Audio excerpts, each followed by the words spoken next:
Hi creative minds, and welcome back to my vlog. So if you are like me, you're on your holiday vacation, you have logged off work, you've told people don't bother me, don't need me, everybody go enjoy your holidays, and you may be answering a few messages here and there, or you might be trying to work towards a creative project, or maybe you're just a recovering workaholic like me where you just can't shut your mind off, not even for a few days for the holidays.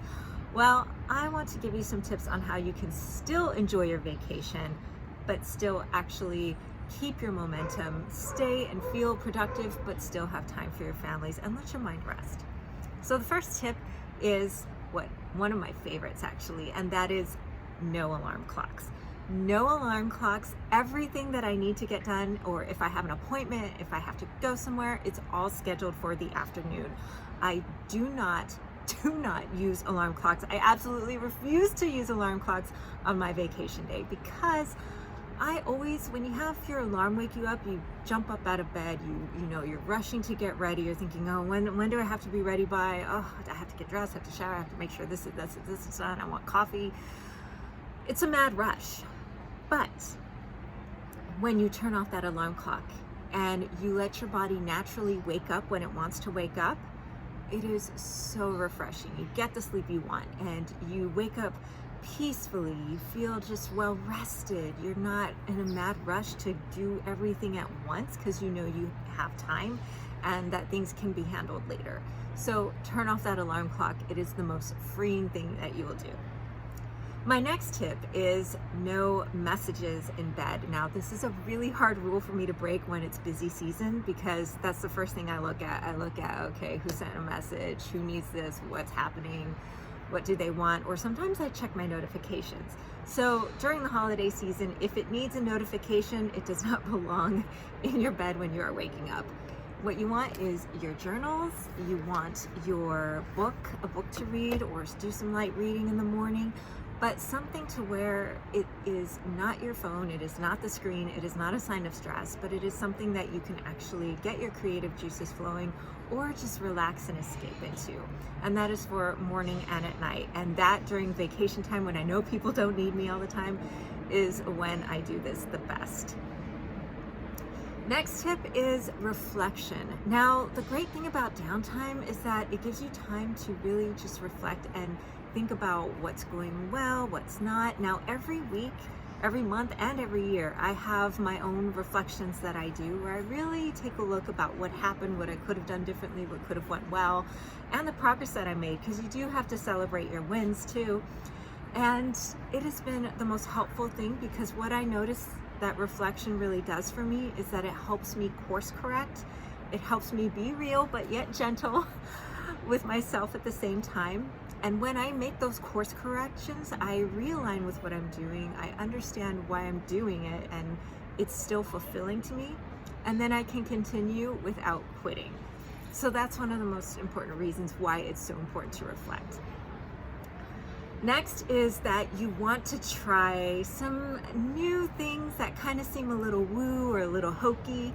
And when these are the practices that I'm referring to that are more mindful based, right? They might be things with candles, with oils, with crystals, or they might be different meditation practices, different breathing practices, all these different kind of things that you kind of always want to try, but you never really had the chance to try, or you never really had the chance to understand how they work and implement them into your day. Well, now's the chance to do it.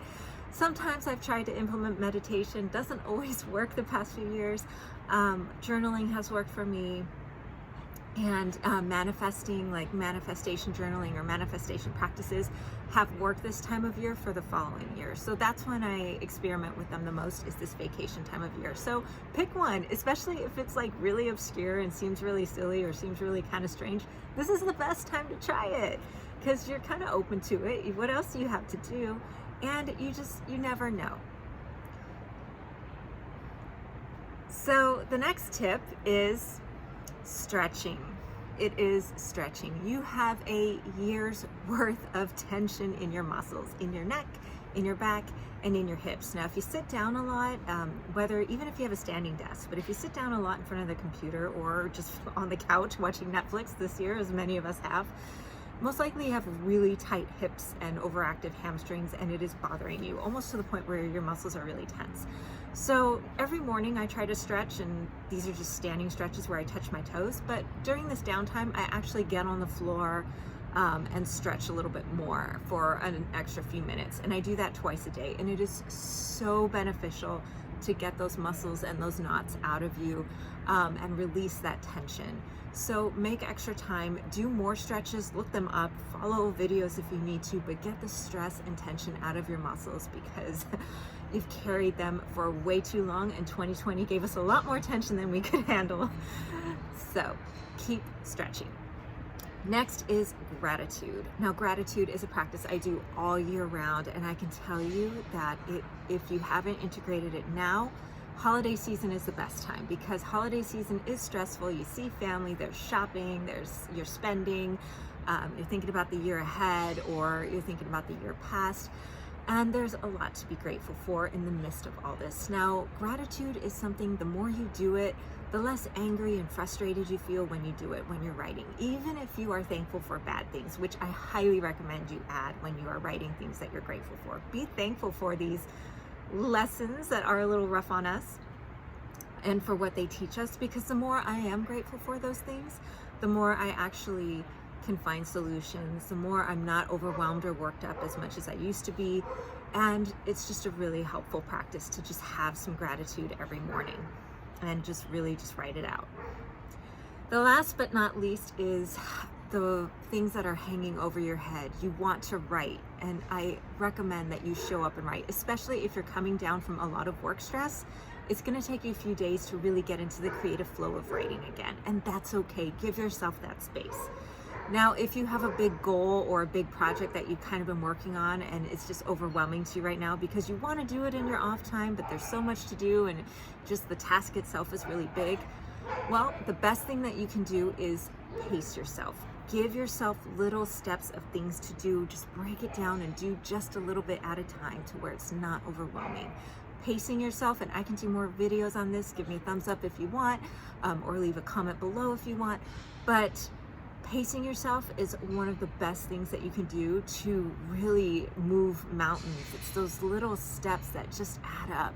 And if you can learn how to do that and do it well, you will see lots and lots of progress. And hopefully, if you do it over the vacation when you start a new project, in the new year, you'll be really good at pacing as well for other big things in your life. That's it, Creative Minds. I hope you enjoy your vacation. Keep creating anyway, and give yourself that space. Be gentle on yourself and try some of these new practices and tell me which ones you're trying right now. Until then, Creative Minds, I will see you on the next vlog.